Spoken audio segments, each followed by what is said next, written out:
Hello, guys, and welcome to episode 6 of Stories from the Remnant. I'm glad you could join us here tonight. As you can see, we have two very special guests, my mom and my grandma. We'll go around the table. I'm Brother Tanner. I'm Brother Jeremy. And I'm Gail, Harper. And I'm Cammie. And again, we're glad you could join us. Please like, follow, and share on all of our social medias, and hope you enjoy the episode.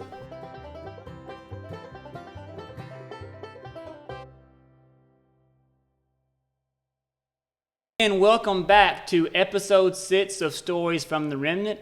Hope you enjoyed our last episode with Brother Randy and Sister Christy. But as you can see, we are here tonight with my lovely grandma and my mom. Just mom. Yeah, lovely grandma and lovely mom. But hope you enjoyed this episode. We're going to get into quite a bit, learn more about who these fine ladies are. But we'll just get started. So, Nanny, as I call her, tell us a little bit about yourself. Okay. You don't know anything about me? I should probably know more, but... Okay, my name is Gail Harper, and was a Berry, of course, before I married, and from Greene County. And I met your pa in 1973, and he took me to a little town called Horse Cave. Mm-hmm. So that's where we lived for 51 years till God called him away in 2024. God's blessed us with a wonderful son and daughter, which is Cammie here, and my son's Alan.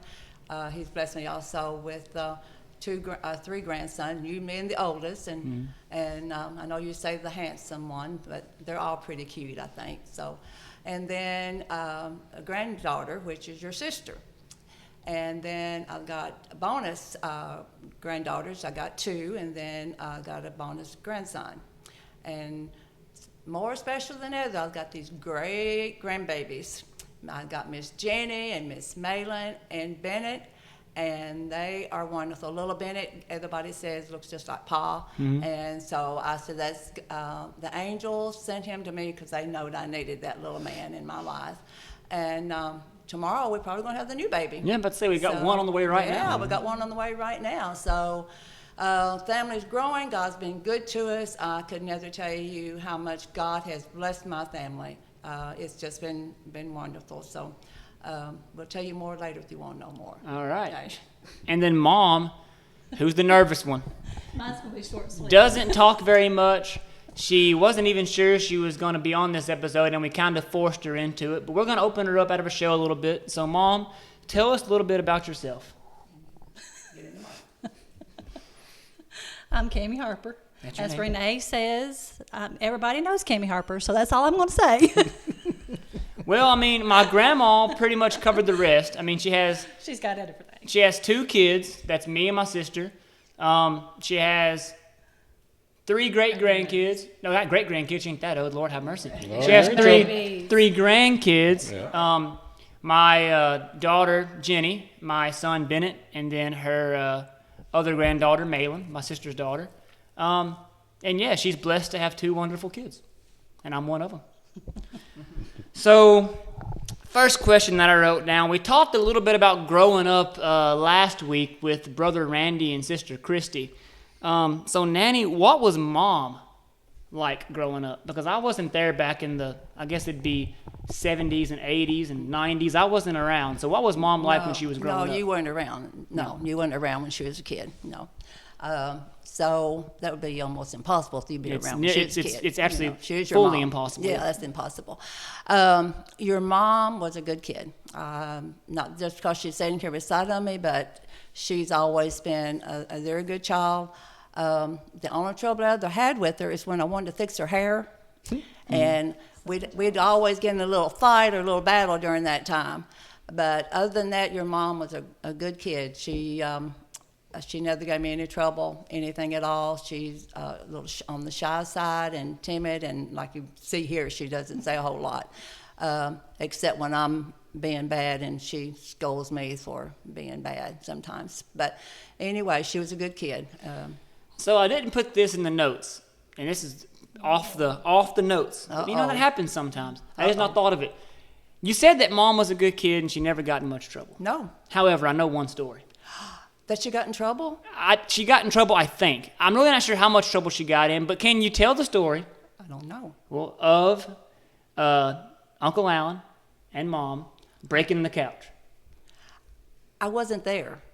Mom, can you tell the story of you and Uncle Alan was Alan picking on breaking the couch? Alan was picking on me, and he was fighting. We were fighting. Well, you're talking this. Okay, Drusilla.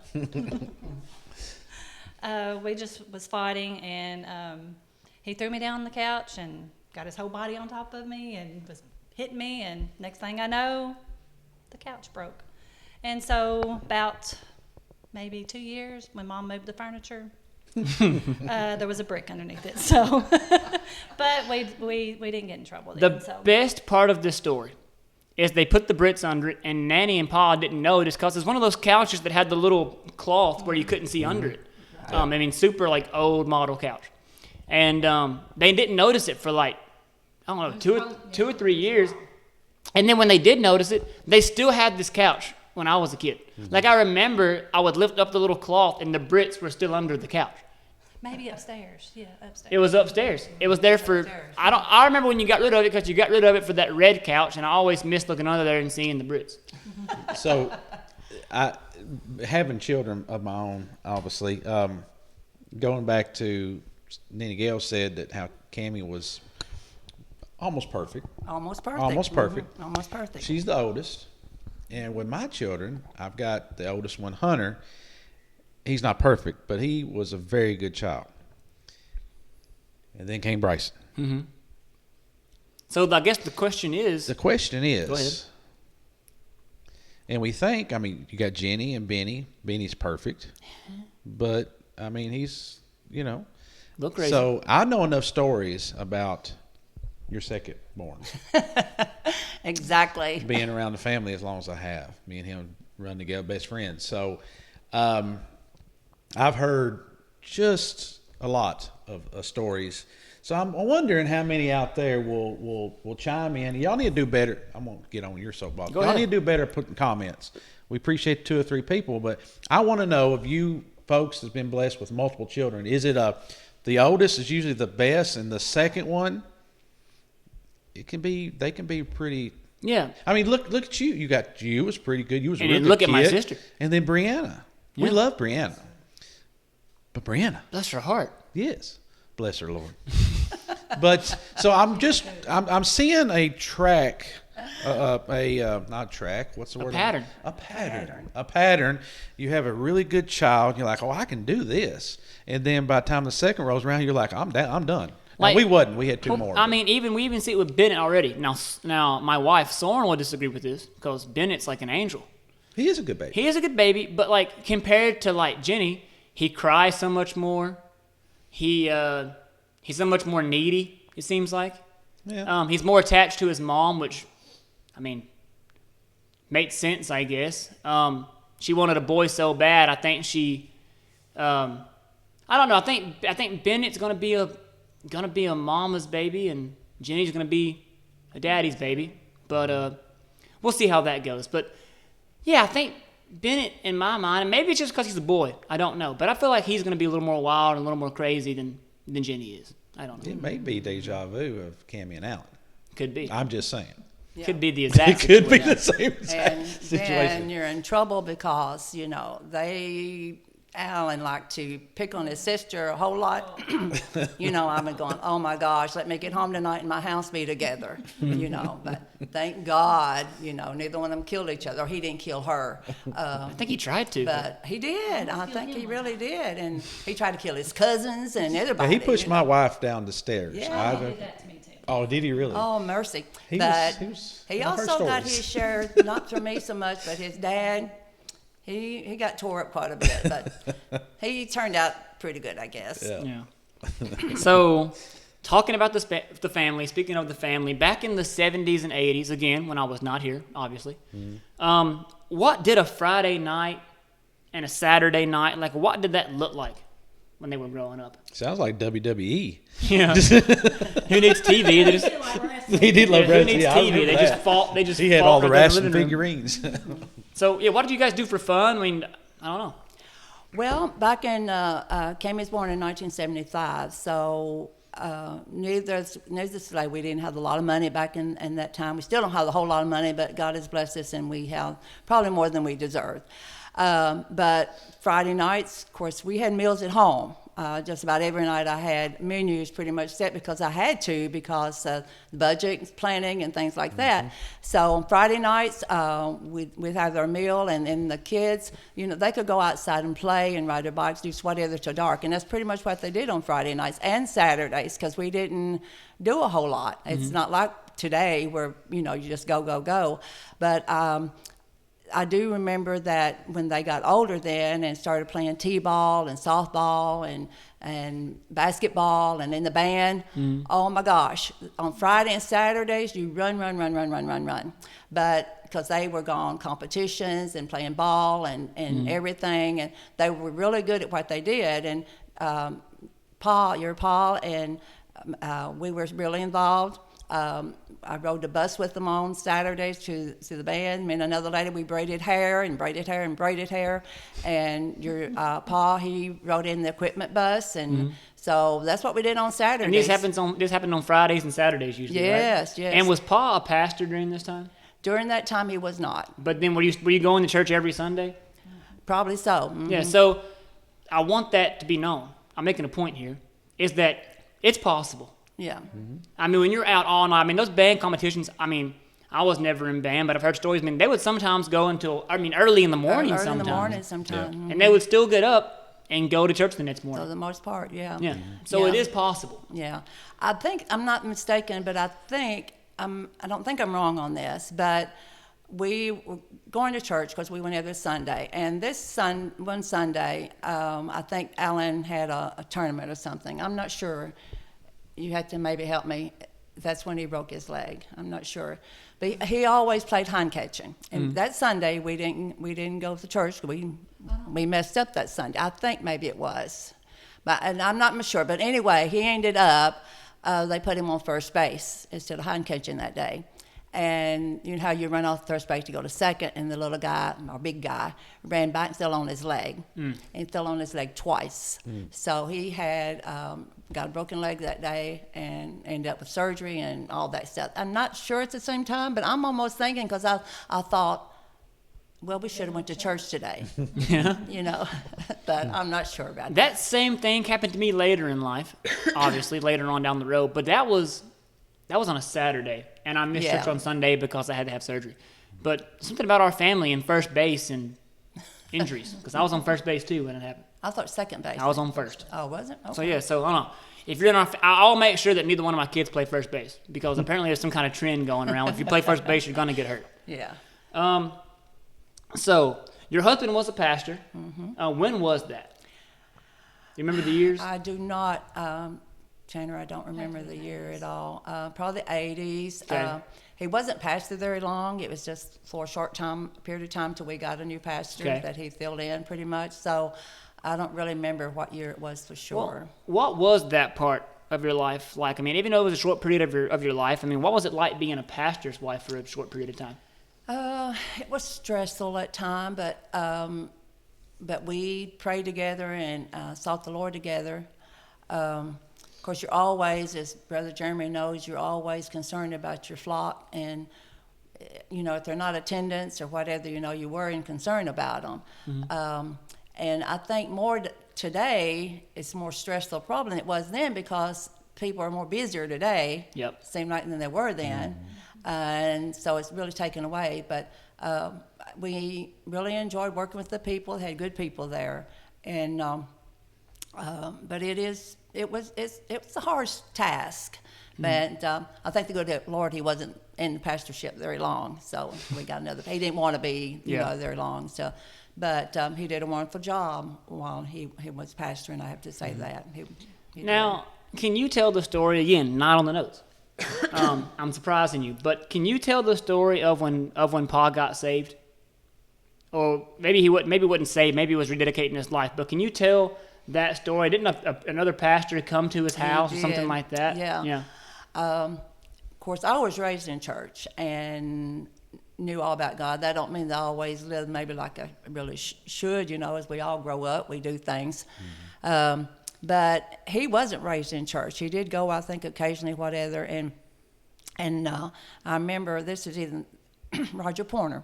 was a pastor at Free Bethel, and he and another member, one of the deacons, came to the house. And, of course, Jimmy's sitting there with his shirt off and everything, and he says, my house, So, and they didn't say condemn him or do anything at all, anything that embarrassed him and anything, but they talked to him and invited him to church. And I think maybe the next week we may have gone.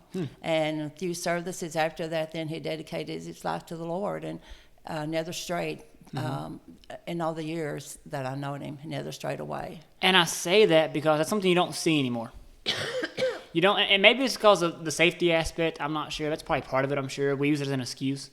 But like, you don't see that door to door, going and seeing your fellow brother and sister, even if they're not saved, even if you don't know who they are, just invite them to church and tell them about God and how they need to give their life to Jesus. You don't see that anymore. And I think it's just kind of a lost art. Probably shouldn't word it that way, but it's almost like a lost art where like churches just don't do that anymore. And you see a prime example of how it can work and how it can change somebody's whole life. I mean, if Paul wouldn't have dedicated his life to God from that moment or soon after that, I mean, think about all the things that happened later in life that probably would be different. Like, would I be in church today if it wasn't for that moment? Exactly. It's just crazy how that happened. So, talking about church back in the day and how things were different, what was church like then compared to now? Well, because we grew up, we had church more on Saturday nights than what we do now. We and could be there all hours of the night, and people that would sing and that have the shouting, and it was just, I don't know, in the older churches, and stuff. Of course, we didn't have the electricity we had electricity, but we didn't have like the heat and the inside bathrooms and stuff like that, and when you had revival or something like that, you had other churches that come. I mean, they were dedicated. We all fellowship with each other. Yep. And that's something today you don't see a whole lot. You might see 2 or 3 churches that will come together when you have the revival. But I mean, there were people come, and I know Dad, he was a minister, and we would go miles and miles and miles around. And I remember we had, it would be late at night, and back before you had to do the seatbelt thing, we'd be laying in the back of the window, we'd be laying in the floorboard, we'd be laying everywhere, trying to get rest because Dad went everywhere, just like people came to our church, and stuff. So that's one thing that you did then that you don't see as much now as you did. So, what's something from old church that you wish you could would come back now? Well, maybe the fellowship, maybe with other churches. Other than that, I'm like our church. I'm pretty satisfied with the way our church is. I don't know anything from the old that I'd want to bring into ours. I mean, I agree with you on the fellowship thing. Churches supporting other churches, and I feel like now, there's a lot more churches, I feel like. Yeah. There's just churches popping up everywhere, some good, some bad. But also, I mean, I feel like now, like, society and churches, not all churches, but some churches have made it almost like a competition. And I wasn't going to bring this up. I don't want to get on my soapbox and preach for a second, but, like, we should all be down here to win souls to God. Exactly. Like, at the end of the day, that's what matters the most. You want to see your church grow. Yeah, you want to see your church do great things. All that is great. I think it's awesome. We're doing that here, as you can see with the gymnasium and different things we're doing. But at the end of the day, growing God's kingdom first matters the most. And that's what we talk about here. It's a kingdom first ministry where you put God's kingdom first, and I feel like the rest will work itself out. In a place. So I think for me, I want to answer that question. I like that question. I think for me, what I miss the most is I feel like it's harder to get people. It's harder to get people to commit. Like, there's a lot of things outside of the parties here because y'all were dedicated, but like when you're a pastor and you're trying to plan and all this stuff, and you feel like you want to do this, want to do more, it's easy to get discouraged or change your mind on a direction because you fear the lack of support. I may not be making sense. Seemed No, like it's- back in the day, it it makes was like sense. you could spontaneously say, "Lord's led me to have a singing on Saturday night." Yeah. Right. Well, you can't do that now. Yeah, Well, you could. You could say but there that. would be You could nobody say here. that on Friday, and the house would be full on Saturday. Yes, they would call and let's both go be at church. And Yeah. Right. that's something that I remember we had, and Sister Gail said that too, Nanny Gail. Saturday night singings. Now churches don't do that. They don't. Many churches have started canceling Sunday night service. Wednesday night service. They'll have their Sunday school is almost non-existent in most churches, especially the bigger churches. And I understand why. I mean, they have stuff. Yeah, at some children's of that church, is- other Have stuff, children's yeah. church. But I just feel like now it seems like if you know, and maybe that's because I shouldn't worry about what people of God. Now, if God tells me we're going to be here Saturday night, if it's just me and my family, then we'll just be the only ones. I'll sing And we have done that before. Yeah. Oh yeah. If we break into a revival or something other, we have a wonderful service, and Lord, I'm not going to not listen to the voice of God just because I don't know if anybody show up. It's not what I'm saying. I just feel like that, especially the way we do it here, may not be a popular way, but the way we do it here, we try to do a calendar at the end of the year for the whole next year so people can plan. Now, if God moves and we have to change, so Yeah, of that's course. obvious. But it's just so hard because I find myself a lot of times maybe making decisions based on, well, I wonder if they'd even show up. And that's sad that the new church is morphing into, that. And I mean, you've talked, of course, you talk all the time. We get caught up into that, and you end up, if you do that enough, you end up not having anything, and you'll have a dried up church. But that's my soapbox. Go ahead on next. So now I'm gonna flip the question, and this is gonna be a little bit maybe harder to answer for some. Like, I don't even know what I'm gonna answer. I'll just figure it out when the time comes.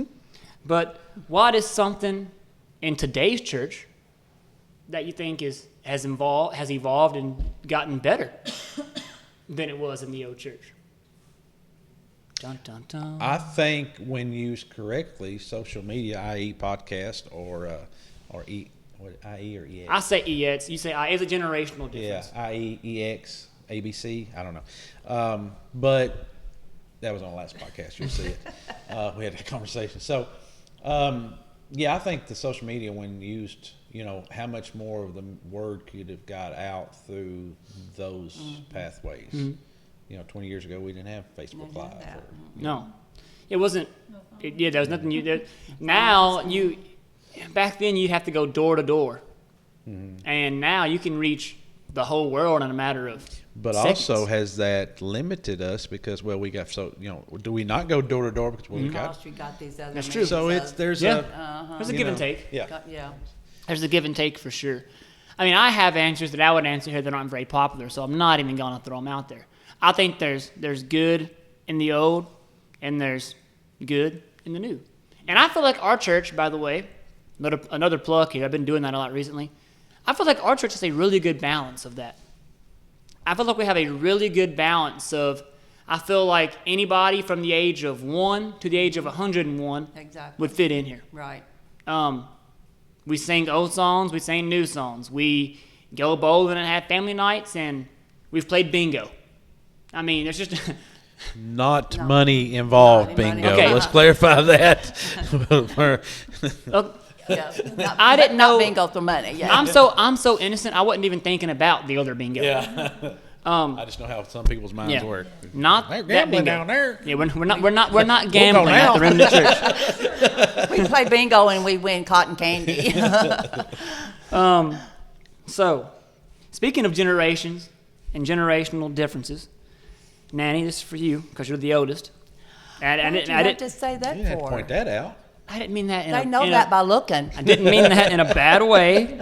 Don't you guys? You see this wrinkle right here? Let me point this one out too. And there's a big one right here. But what is something that makes you the most proud of the generations under you? Under me. Well, of course, my children would be under me first, and I'm very proud of them and the lives that they walk in for Christ. Of course, I have to say that really for under them as well, because her children are walking for Christ, and they're dedicated to the Lord, like you know. I'm so proud of you, and with your dedication and everything that you do, and the leadership roles that you take. It really blesses my heart. And I know that the boys, Alan's boys, and then his stepchildren, they are awesome. He's got 2 awesome stepdaughters. I mean, they're into the Lord, and they are just wonderful. And you are raising your kids to serve the Lord and know the Lord. And Zachary and Caleb, they know the Lord, and they will teach their children about God. So that's where, you know, it's got to be passed generations down. And not to say if your mom didn't go to church that you still wouldn't maybe go. You might, but chances are, with her passing down, taking you to church, chances are better that you're going to also take your children to church, you know. So, and I think that's the thing. And being Sunday school superintendent, I think it's good that you bring your children to Sunday school, you know, and that's the one thing that you do also. And I thank God for that too. So I think you all are just wonderful and just perfect in Nanny's eyes. Well, I want to ask this next question to everybody. Speaking of generations, is when this question is for when you were growing up. So, when you were growing up, who was that spiritual anchor that you looked up to? Who was that spiritual person you know was hooked up with God that you looked up to? And we'll start with Brother Jeremy. He's thinking, but we'll start with Brother Jeremy. Yeah, pass it on. Who was that spiritual person you looked up to when you were growing up? And I feel like I know the answer. I mean, there's an obvious answer here. Well, but my dad, my mom, of course, but I'd say outside people like Uncle Jimmy, for sure, Brother Eugene Johnson, Brother Jimmy Kinslow. 2 of those 3 has done gone on, Lord be with the Lord. So I had a lot of good Sunday school teachers that was really instrumental. And, you know, I talk about him all the time, you know, if I get emotional, you know, Uncle Jimmy was, especially early pastor years, he was, I mean, just, let's go on. who's going to go next? So, Nanny, who was your spiritual anchor growing up? Well, of course, my dad and mom, I would have to say, because they always kept me in church and taught me about church and believed in prayer and healing and everything. So that would be my spiritual, whatever you said. Spiritual anchor. Anchor. That's, without that anchor thrown out at me from them, I may not have made it. Yeah. So, Mom? It had to be my daddy, so. Tell them why. Why?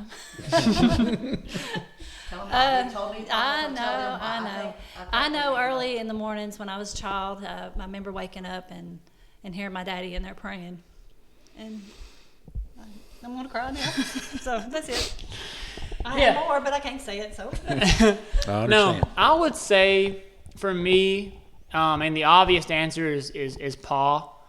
I always remember just we would be in Bible studies and things like that, and him and Brother Paul both, and I would say even Brother Paul here, where I could get one word wrong or say one thing wrong, and I knew I was getting corrected.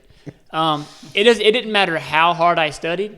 There was something I was going to miss. And they found out, and they immediately knew what I missed, and they made sure they told me about it. Yeah. So I would say there, I mean, I got my other grandparents, Mima and Pippa. I mean, they've been in church. They took me to singings for years. I sung with her. I mean, pretty much anybody older than me in this church. I mean, Brother Jeremy, Sister Renee, Sister Felicia. I mean, the list goes on and on. Anybody in this church that's older than me at some point has probably been a spiritual anchor in my life. Because I know they were praying. I know they were there for me. And I know that whenever I needed them, I could call on them and they would be there. I knew every time I'd come off stage after preaching, Uncle Jimmy had that smirk. And I said, okay, what did I say this time? No. I said, what'd I say? Well, you said and every time. He even done that to me a few times. Yeah. And then even after that, now Brother Paul does it. So it's like I can't escape it.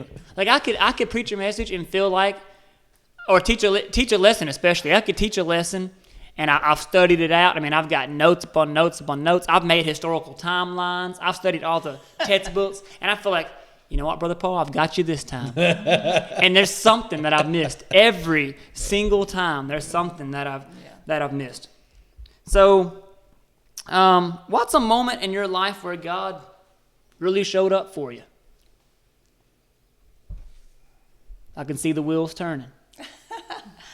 Of course, God has showed up lots of times for me, especially in the last couple of years. Because without the Lord, I could not make it. When you lose your spouse, you need God more than ever. And, you know, it's hard. It was very hard to continue getting up and singing in the choir and looking back at his seat and he'd not be there. But he would tell me, you don't stop, you keep going. And so that's God is, you know, giving me that hope, and I know that I have to keep going.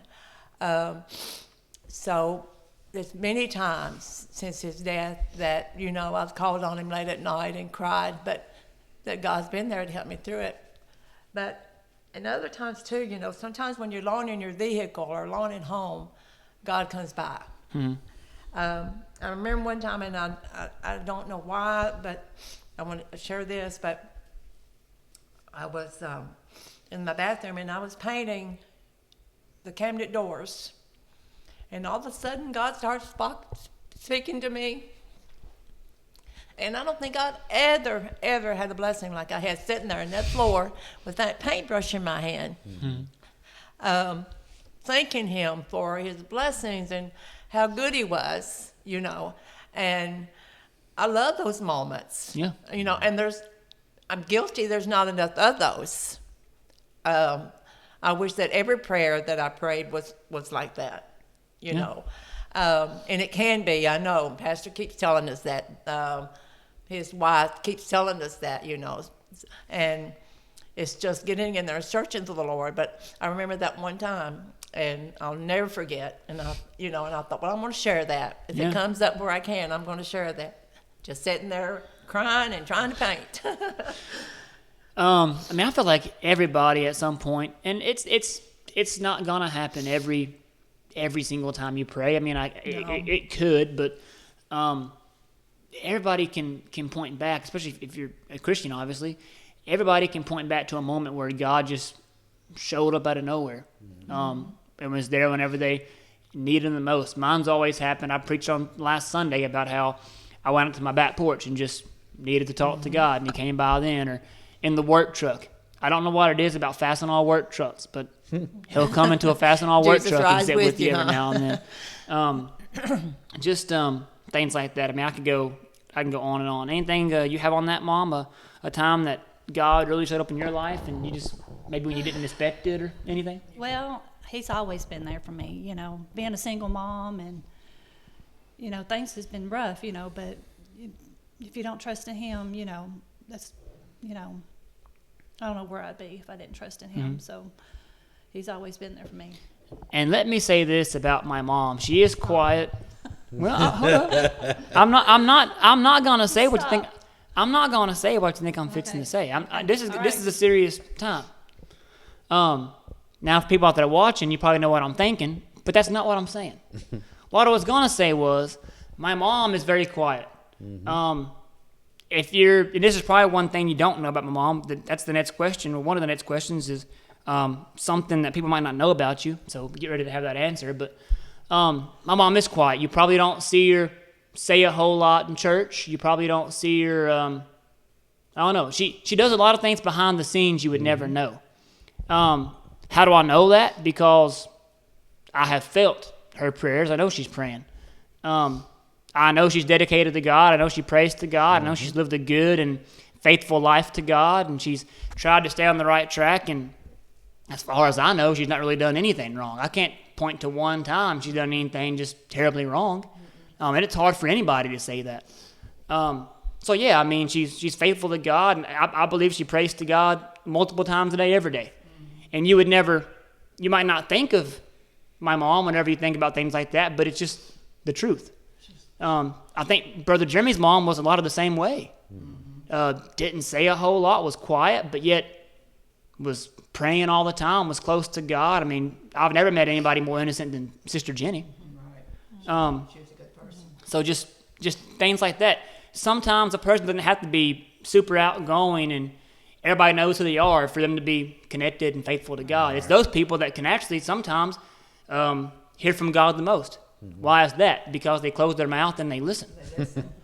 So now that I've got that out of the way, we'll lighten it up a bit. We're all crying. Everybody wipe your eyes. But what is one thing that people may not know about you? And anybody can start here. Start. You can start. One thing that people may not know about you. I'm like a child. I like the color. That's a stress release. So, but I don't do it very often. So, I know she has bought. I've seen them laying around the house. She's bought those adult coloring books at like Walmart. And I know she has. I could get on her phone right now. I'm sure there's still one of those coloring apps. Do you still have those? She used to have these coloring apps. I know she had it on her iPad where you like click the color and then click the dot and it colors. So if I look back here and she's coloring through my message, it's a really stressful yes, message for her. I'm actually listening. You're like, this message really getting on my nerves. Crayon color. So Nanny, what's one thing about you that people might not realize or might not know? Okay. Some people do know this, but I thought again, I might share this for somebody out there that's going through the same problems or issues. Like I said, some know this and probably some don't, but there was a time in mine and Jimmy's life that we sort of fell out of love with each other. We not really, but I guess we still love each other, but it was before he announced his calling to preach. And he would spend so much time with our pastor at that time that I didn't have him because he was out and sitting in the car with the pastor talking, and I didn't know that was bothering him or whatever. So that was difficult. We even met one time, talked to the pastor, about our situation, because I think you need to do that. Yeah. You need to take that guidance from the man of God. And so we worked through that. And so finally one night, we was at church, went to church, and it was at the old God's house, I think, that was across the road from where it's at now, Bobby Neal. Mm-hmm. And he announced his calling to preach. Mm-hmm. And after that, things just fell into place. Yep. And I backed him, supported him, and we had, I have to say, we had almost just the perfect marriage. Not to say that we didn't have tense moments of fellowship, but I can say I know the last 2 or 3 years that he was with me, that we didn't have moments of intense fellowship, because I think God was with me then and with him, and our last moments together was good moments. Mm-hmm. But if there's any, so wise, if your husband seems like he's struggling with something and you are in church and whatever, pray for him, that whatever God dealing with, or women or men, you just pray for each other. Mm-hmm. But that's something I don't think very many people know. I have shared it, and he shared it before, but we actually, was talking about splitting up. But I'm so glad that God stepped in, for sure, took care of that. When you allow God to do things, he will do it. It's true. It's true. And I went through that same thing when I announced my calling to preach. So, I can speak from myself there, and I understand exactly where he was at. It is a tough place to be. I felt like I was following God. I felt like I was doing what I needed to do for God, but I knew there was more, and I was, I guess, not ashamed, but I was just so scared to step out and announce my calling. And I was probably a hard person to like and a hard person to love for some people back then, because I probably did have a chip on my shoulder. I probably was rude because I was thinking about all these things and dwelling on all these things. And that's a hard place to be, knowing that God is telling you to do something and you know you should do it, but yet you're not doing it. And I think even Brother Jeremy could probably tell a similar story. I feel like every minister that's ever announced their calling, Flesh don't want to do it. yeah, your flesh doesn't want to do it. And I feel like that's a common thing for almost any minister. So, Nanny and Mom, if you could describe each other in one word, what would it be? So, Nanny, if you could describe Mom in one word, what would that word be? Passionate. Passionate. Mom? Generous. Generous. I got to hear you. Generous. Generous. So generous. She's like, say that one more time. Yeah, she wanted to make sure she heard it. So. And why am I generous? You're always helping people. Yeah. Yeah, I think we can all speak to that. There's been a time where Nanny Gail has helped, and not just monetarily, but in any way. Yep. Nanny Gail, I don't call her Nanny Gail, but Nanny has been there to help everybody at some point in time in some way. So now we get into our Southern storytelling. Uh-oh. Next segment, and I am actually excited to hear the first story. And the first story, before we get into our church stories, the first story that was outside of church is going to come from my mom. She practiced this at the dinner table one night, and I'm hoping she tells it the same way or pretty close to the same way. So, Mom, you have to tell of the time where there was an incident that happened, and Mom was telling Nanny that she had to call 911. And I'll just let Mom tell about the incident and the full story from the beginning to the end. You got this. Good. I think I was maybe a teenager. I got this. I think I was a teenager at the time, and we had lived in K-City. And I had gotten up sick at the moment, and Mom came in and was checking on me. And we heard a knocking at Alan's window. And so Mom goes to Alan's door, and we heard somebody knocking at the window. And he was out there saying his social security number. He said, "My name is so-so," and all this kind of stuff. And Yeah. Help me. Someone's trying to shoot me. Call the law. Somebody's shooting me, So Mom's just running through the house. What do I do? In the meantime, I think she had already called Dad, and he said, "Get the gun ready." So, and then she said, "What do I do? I said, "Call 911." And she said, "That's only for emergency." I said, "What is this?" So anyway, we got 911 on there, and they said, "Well, there's been an accident in around that area. I think maybe he's in shock or whatever." But actually, somebody was actually shooting at him. And so when Dad got there, of course he's working in K-City at the time downtown, and so when he got there, we handed him the gun. And here I hear Dad. He's out there. Were we looking out the window? I don't know, but I can just picture Daddy sitting. I know I heard Dad saying, "Get out behind those bushes," or whatever with the gun. Well, don't shoot me. Again, saying his social security number and all these different things, trying to prove to you that he's not, trying to hurt you. His family, one of his dad got there at the time, and but 911 never did call us back or nothing. I mean, but then after it was an emergency. But Dad, when everything calmed down, Dad said he come back in there and he said, "Do not ever hand me an unloaded gun." So the gun wasn't even loaded. So of course we didn't know how to load a gun. So I just picture Paul now rushing to get home. Yeah. They hand him an unloaded gun. Family.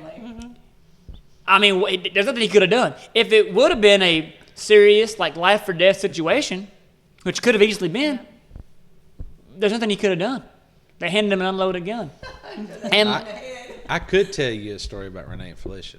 yeah, well, let's finish this one, because the last part of this one that I like is this man that was getting shot at, if I'm remembering it correctly, he ran out of his boots. Oh yeah, and they stayed out in the field for months.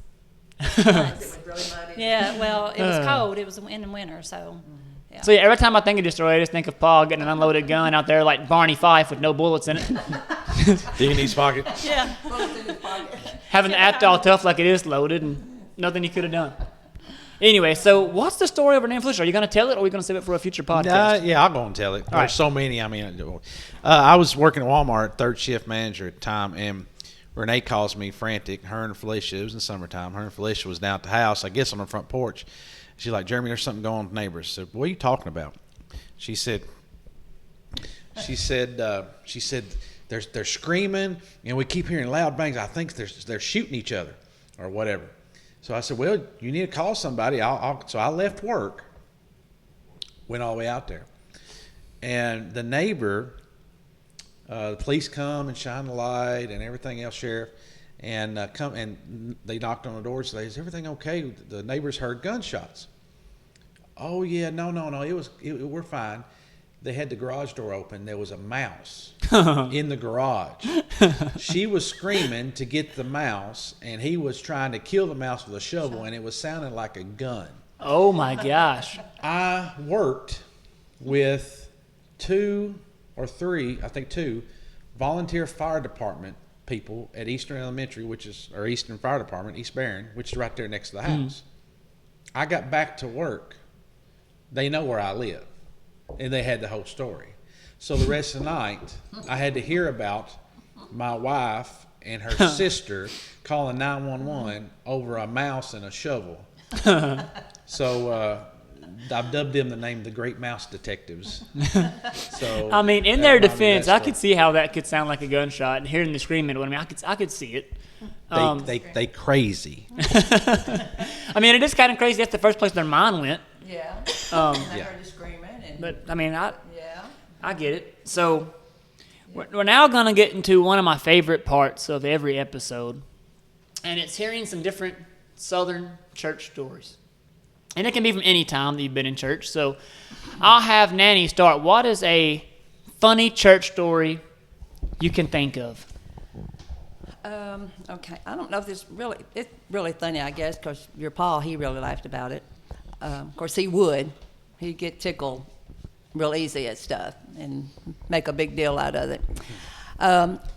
If I'm not mistaken, we were at a tent revival, and seemed like I was sitting over to the left side, and then they had, how the chairs are set up and in the front row, and then of course Jimmy, he was up in the front looking back at the crowd. And someone's saying he was looking back, he could see. Well, this on the right side then, in the very front row, this gentleman gets up and decides he wants to testify or say something. Lord and behold, his pants fell down. All you could see was his boxers. So I'm going, that was, and Jimmy, of course, he's up here, about to die. Here you are in church, and probably preaching going on. Well, no, it wasn't, because that guy was getting talking. But here your grandpa's up front, and we're all back here, and all you can see is this guy's boxers. They were red. I don't know how you hold your composure. This is similar to the nursing home story. I don't know how you'd have to laugh. Did he finish his testimony? I think he just pulled his pants up. I believe that. And that was it. Pulled his pants. I would have left. I would not have came back. I would have put my pants off and left, and that would have been my last day. I may have moved to Tennessee. I would have moved. I'd have went to somewhere. And it'd be hard to step foot back in that church. I would have went to Africa or somewhere. Yeah. And also, did this guy lose a bunch of weight, or he probably forgot his belt. Your pants just don't fall down that easy. Yeah. And poor man, I know his name. I know who he is. I'm not going to say he's not with us anymore, but he was a character anyway. All right, so the story of the pants falling around the ankles during the testimony. So, Mom, you got one? What's a funny church story? And I think I know the one you're going to tell, because you practiced this one at the dining room table too. I have to practice. Y'all only knew how tore up she has been. Look. She's tore up a Kleenex under the table. That Kleenex is powder now. Mom says it's not at the church. I thought it was at the church, but anyway, Mom knows best. Okay. I had a /friend/relative. We were little. Can I say her name? No, that's embarrassing. No. It was a cousin. She was a kid, and she goes to church here. That's all you're going to say. Yeah. Okay, and at the time, it was an old church, and the church had the benches had slats in them, and they used the cushions, on the seats, Well, she had fell asleep, and I was sitting behind her, and she had fell asleep on the bench, and the next thing I know, she was using the bathroom, and so. Water just came dripping down the slat, so that's my funny one. And I mean, She couldn't help it. yeah, she was obviously a kid. child. But like, did anybody like? And she remembers, I can't remember yesterday. Yeah, I mean, I thought it was at the old church. And Does, how old- does how- the Says it's child not, remember?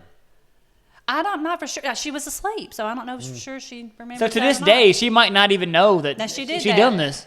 Oh, we're going to You tell know? her now. For any of the cousins, There's only if it- 4 to goes here consistently, yeah, there's right? there's 4, 5 somewhere in there. And it might have been the other one. Not for sure. So for any of the cousins, if you want to know if that was you, or it was one of them. or who mom thinks it is, I just come to mom. There's 2 sets of sisters that goes here. If you eat on the seat, One of the 4. Do you remember that? Wonderful. Yeah. Yeah. So if you're wondering who it is, I guess just come to mom and she'll tell you if it was you or not. did you wee on the seat? And she was younger than you, right? No. Oh yeah, she is younger. So does that narrow it down any? Or are you the oldest? Yeah, because I'm the oldest. two of them is the same age. Everybody's younger than me. Yeah. I'm the oldest. So I mean, it's one of the 4. So if you think it could be you, then come to mom and she'll let you know. That's- So now we're gonna get into another good segment, and it is called Tanner's Top 3. And today's top 3, it's gonna be a good one. It is your top 3 favorite movies. this is probably the hardest one that I've had so far. I Yeah. have to think. Top 3 favorite movies. I already know I'm gonna get made fun of for mine when it comes to my turn. You're definitely losing a man card. You know what? We'll see. Once again, there's no other man out there watching. Please comment if you. Okay, tell you what. Comment if you agree that this would be one of your. There's not going to be a man. There'll be several women. Oh, I like that. It's a good movie. So we'll start with Brother Jeremy. He said it's gonna be his hardest one. I'm sure he's gonna thought. be hard. I'm sure he's thought about it some, and it was hard for me. I'm going to pull a Tanner card though. Not that? pick that movie, but I'm going to pull a Tanner card. Have an honorable mention. Honorable mention. I love the movie, but it's not one of my favorite. But I like it. Okay. So I'm going to start with my number 1 movie. Number and, 1. And honorable mention will be number 4. Okay. Number 1 movie, Field of Dreams. Yeah, that's a good one. It's a good movie. I cry every time. Yeah, the dad and the son playing Yeah, catch. yeah. I've told this. Yeah, that's a good one. I would say number 2 is any of the Pirates of the Caribbean because me and Trenton used to. I loved all those movies. I think they made 4 or 5. If they made 12, I'd love them. I wish they'd do what they did with Fast and Furious, which is garbage. The movie, one by the way. thing I love about the Pirates of the Caribbean, I've never even seen really the movies all the way through. I don't think, but the Pirates of the Caribbean ride Yes. at Walt Disney World. That's one of my favorite rides there, only because the way it smells. Like I can just sit. And I know that imagine- sounds crazy. I can just sit and like know the smell of that I ride. love all those movies, every one of them. Third was the hard one for me because I don't like. I'm a nerd, so I would say probably Star Wars, any of the Star Wars, especially the older ones. I'm not a Star Trek. I'm not all spacey and that, but I like Star Wars. But I would have to probably go with. Well, my mind just went blank. Oh, the Lord of the Rings. Lord of the Rings. Yeah, those I like those. But honorable mention. It's got to be on there. The Goonies. Yeah, I can see it. The Goonies. The Goonies. Hey, you guys. Baby Ruth. Okay, Yeah. great. So Nanny, I love the Goonies. I'm making a joke here, so don't get offended. But other than like the Charlie Chaplin, like back of the theater, Wow. like other than that, what are your top 3 favorite movies? I go back about that far. I don't really have any favorite movies to say because I don't watch a lot of movies. Or if I know I probably have liked a lot of movies, but I don't remember the name of the movies. Okay. I don't remember yesterday. So I said, just give me Gunsmoke. Yeah. And Andy Griffith. And me and Portia, Sister Portia, likes Leave It to Beaver. Yeah. But honestly, anymore, I don't watch a lot of TV or anything at all. But I could watch reruns of Daniel Griffith and Gunsmoke. Yeah. I mean, I could watch that reruns all the time. But me and Sandra, when she was with them, bless her heart, and we'd call, and that's my sister, the ones out there that don't know, they like Gunsmoke too. So she would call or I'd call her and we'd say, "What are you doing?" And we'd both be watching Gunsmoke. So, yeah. But I'm not really a big movie person that I can tell you the names of them because I don't remember. I'm old. Okay.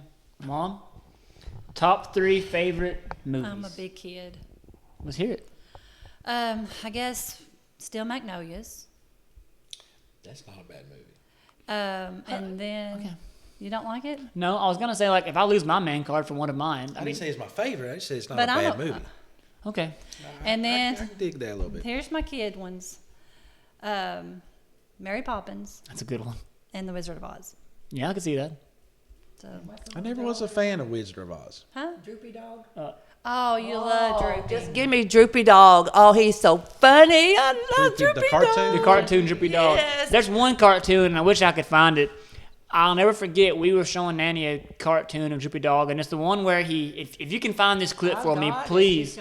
He's running up the stairs and he's trying to jump on his horse, and because he couldn't jump on the horse from the ground because he was too short, so he'd run up the stairs, jump out the window, and every time he just kept missing the horse, Oh, my gosh. and he'd move it back or move it forward and missed it. I mean, like 10 times in a row. First time I saw that, I remember I was at Mom's house, and first time I saw that, I don't know why it was so funny, but I laughed till I cried, and then I still to this day, and I've got that. Somebody bought me the CD of the Droopy Dog. He's my buddy.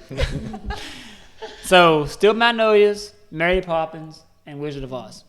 All right, I'm going to go from 4 down to 1. Number 4, I'm going to have a couple honorable mentions, and they're sports movies.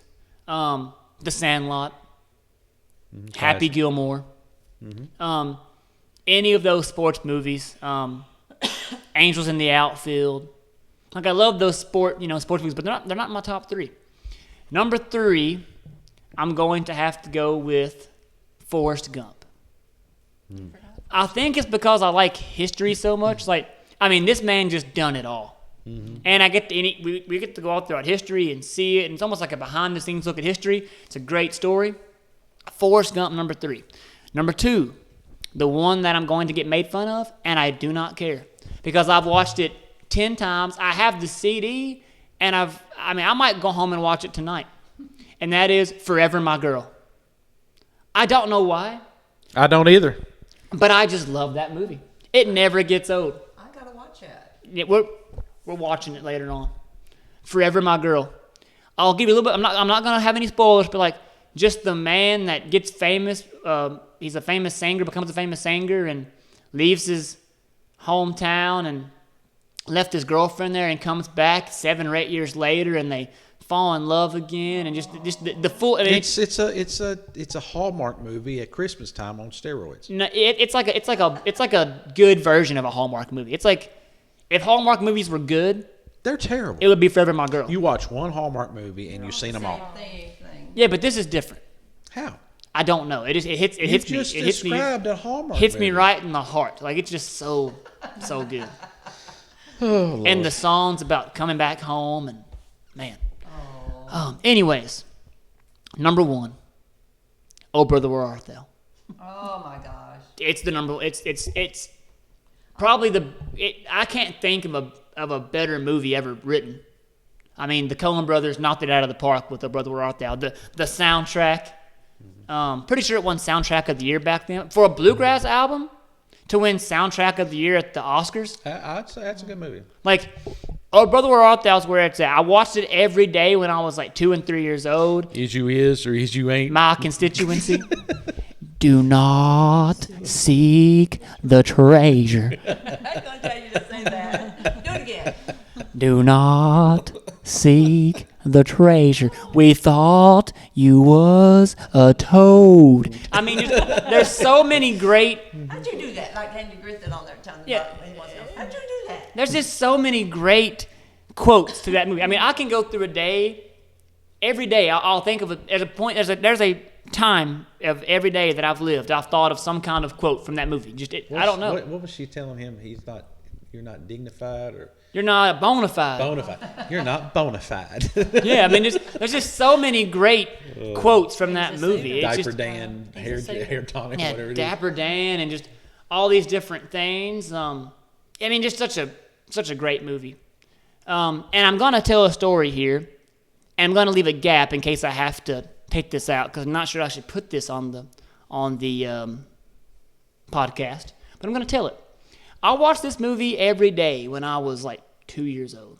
There's a video of me on YouTube. You can look it up of me singing "In the Jailhouse Now" from "My Brother Where Art Thou" whenever I was 2. We need to get that. Yeah, I'll post a link under the podcast of me singing this song when I was 2. And, there is a few words that should not be spoken, a few cuss words in this movie that, as a 2-year-old, I probably shouldn't have heard. But, I was in it for the music. I would grab my guitar and I would sit and play with it. My grandparents put it on because that would keep me quiet. And I got this bad habit. I would go to my toy box and I would dump it out, and then I would just say this cuss word when I was 2. And I didn't know any better. I just knew that something bad happened, so I said the word. And I'd done this a few times, and finally my grandma, not her, but my other grandma, had to break me of this. So every time I would do this, she would make me drink pickle juice. And I would almost like throw up and get sick, and I stopped doing it. And to this day, I do not like pickles. And we had to take the movie away from Yeah, and I couldn't watch the movie for a while, and it was a bad time at the Cahoe house. But yeah, anyways, all that to say, oh, Brother, Where Art Thou? All I have to say, Oh, Brother, Where Art Thou is the greatest movie ever written. And if you've not seen it, then you're missing out. There's a beep or two that needs a big beat in it, Yeah. So, but it's funny. now we're getting into Jeremy's Gone, but Not Forgotten. That's like I've been working on it since yesterday. So. well, you finally hyped it up, and it's probably going to be the worst one. Okay, Go back well, and do it bad. Do it bad. let's hear it. You may have to go back and add and go, Jeremy's gone, but not forgotten. Let's see what it is. You were So- talking about it today. I struggled on this one. I'll do better. So it's something that only the people that lived here. And I try to get stuff to everybody. We got family in Ohio that may be or maybe not be watching. I don't know. Somebody in California may watch one day and they're like, I don't. So I've tried to get something that everybody knows. Everybody knew Blockbuster. Everybody knew. Danish cookies.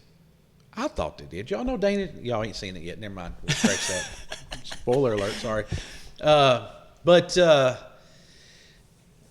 Evergreen Restaurant in Glasgow. Yes. That was good. Yes. I'm glad you brought this up. We loved, and we was so heartbroken when Evergreen Restaurant left. That was the best Chinese 100%. place in Glasgow. 100%. And I know we got a bigger one. Well, it's big. It No. ain't no better. No. It when Evergreen left and that family left. I mean, I was thinking about that at work today after you left, and I was like, I'm going to use that one. I can almost taste Yeah. the sesame chicken because it's not as And good. the corn nuggets. It was the best. Me and Renee would go in there and Go we'd get it to go. We would go there on Sundays a lot. Yeah. And I loved Evergreen Restaurant. When they closed down because the rent went up because they wanted to do all that fancy park stuff there. Yeah. Now it's a bank. No offense, but I mean, we need another bank. Yeah, we got traded. 2,500. We got 25 banks, but now we don't have a good Chinese place. Yeah. And I know a lot of people like, and it's not bad. I don't. Yeah, we man, I don't- can do the Chinese buffet We every can now and never then. pay. We don't never get our money's worth. Yeah. So that's why we don't go. Yep. So Evergreen, man. Evergreen was it. Yeah. The two things I remember about Evergreen were, and y'all might not remember this, I don't know, the saloon style doors door the bathrooms. that went to the bathrooms. Yes. I don't know why I remember that, but I Yep. specifically remember the saloon style doors that go to the bathrooms. Yep. And I remember, and it's probably the same as that chocolate pudding at the Chinese now, Probably. but it doesn't taste the same. The chocolate pudding at Evergreen, there was something about it. I don't know. Maybe it's where they put it out and it sat there all day. I can almost. don't know, I but- can almost go around the buffet and tell you the food that The they exact had. layout. I mean, yeah, it was a smaller. You could fit it in this room almost. Oh yeah. But however, the food was just so much It was good. better, made with It was love. good. Yeah, it was good, and they was really good people. And if you comment, that's that little remember. button down there, and you can type comment. If you remember that and you liked it, and you may disagree. I know there was one next to Food Line called Trey's. We would get to go there after Evergreen's closed. It was not that good, but it was edible. And then the one next to Hibbett's. Yeah.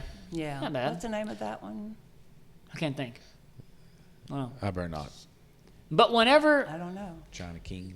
you have, China something. and it's almost not fair to the other Chinese restaurant. And I'm not gonna come and run the other Chinese restaurants down. That's not what I'm here to do. But it's almost like not fair to them. It's like when you've had the greatest, and the greatest leaves, even if the other is good, it's just not gonna compare to the greatest. Yeah. That's just Like I said, I have no. I mean, it's good. The one next to the Big Lots. Yeah, it's not bad. It's good. It just ain't great. yeah. When ain't you're comparing Evergreen it to great. Evergreen, yeah, no, Evergreen had it all. Actually, they had a small. So that's amount, actually a but- popular opinion. I didn't know. Yeah, I'm interested to see Evergreen was I love good. it. You're right on Did that. y'all like it too? Yes. And they good corn nuggets. And they had good fortune cookies.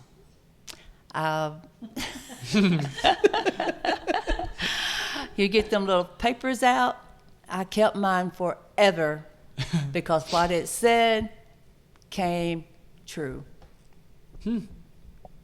So the Evergreen fortune cookies were even better. Yes. Who knew? I kept that in my billfold forever, and that didn't have nothing to do with it, I'm sure, but I said it did, but God helped a whole lot in that too, For I sure, guess. for But, sure. Never forget it, sitting in the window, and I opened this fortune cookie up, and it told me what was going to happen to me, and I thought, and it did. It Evergreen. did. Good time. I mean, it was good. It was good. Hot take. Do you eat the fortune cookie or you just leave it on the plate? That's a good question.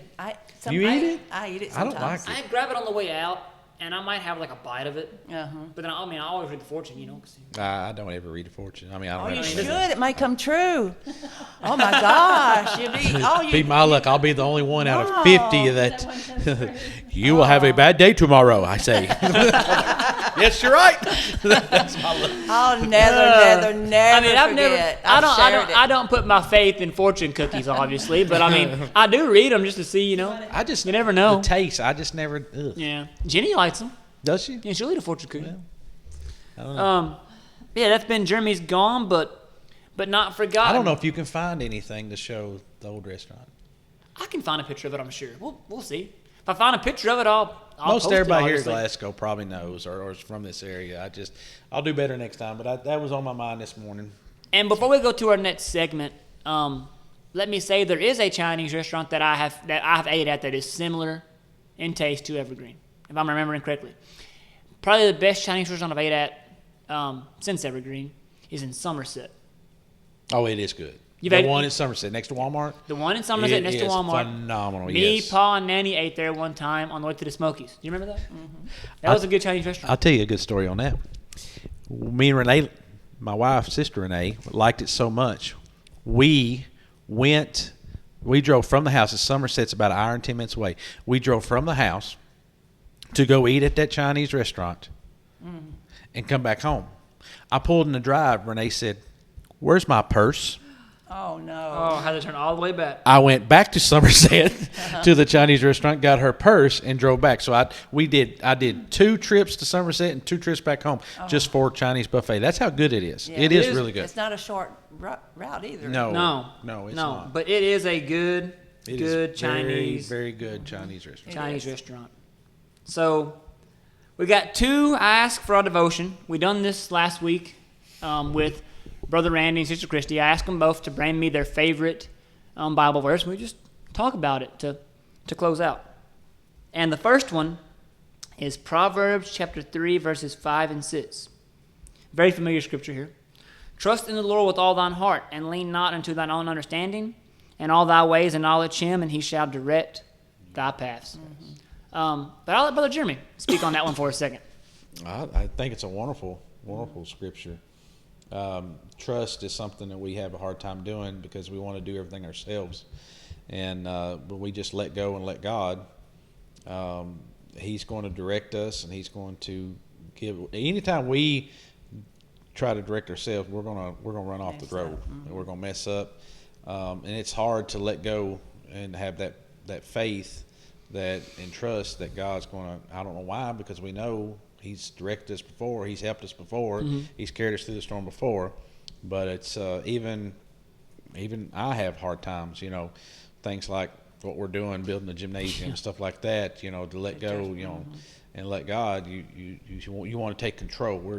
We got to have our hands in it, and that says just. And we have to remember. I almost think of it like a book. Like, we've not read the next page, yet God already knows what's on the next page. He already knows how the story ends. Yeah, but everybody's wanting to go back to the last chapter to read how it ends. Well, that's not how it's Try to supposed skip ahead and do it themselves. You got to work your way there. Yep. That's a hard thing to do. I mean, I think every Christian at some point in their walk with Christ has been there. Like, God, are you sure? I mean, yeah, He's brought you through before. I mean, He's going to bring you through now. And then Romans chapter 8, verse 31. What shall we then say to these things? If God be for us, then who can be against us? Yep. I think it's important for Christians especially to remember that. As the world gets darker, things are going to come against us. I mean, Brother Jeremy just preached about this on Sunday, how whenever you step out for God, or maybe it's Sister Renee, they might have both said it, I don't know. But whenever you step out for God, things are going to come against you. Things are going to come against the church. The devil's going to fight. Mm-hmm. But if God be for us, then who can be against us? The devil can try to be against us. I mean, it might seem like it's a big giant, but we serve a bigger God. Mm-hmm. He's always going to be there to protect us and, be there for us and take us to whatever the blessing may be. So, that's been it for episode 6. So, you survived. Was it as bad? No, don't turn away. Was it? Very bad. No. You did really good. See, No. For all of our church family and extended church family, Cammie does talk, and she is good at it, and she's just needs more self-confidence. Yeah.